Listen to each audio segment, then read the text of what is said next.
Здравейте, Неян, това е Неян и мисля, че имам решение за икономическата криза в момента. Да, всички сме наясно, че откакто приехме еврото, просто нещата не вървят на добре.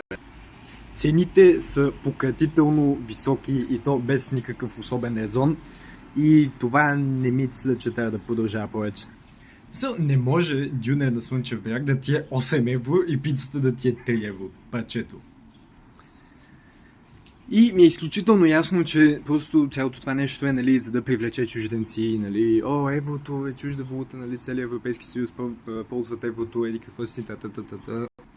Но в реалност цените при нас са по-скъпи от Великобритания, Германия, някакви такива престижни държави. Затова ето го моето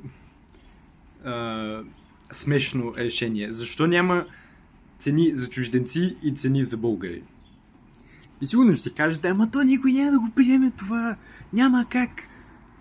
Щом половината българи се съгласиха, нали, на едно правителство или каквото там, не разбира много от политика, значи всичко е възможно. Желая ви приятен ден.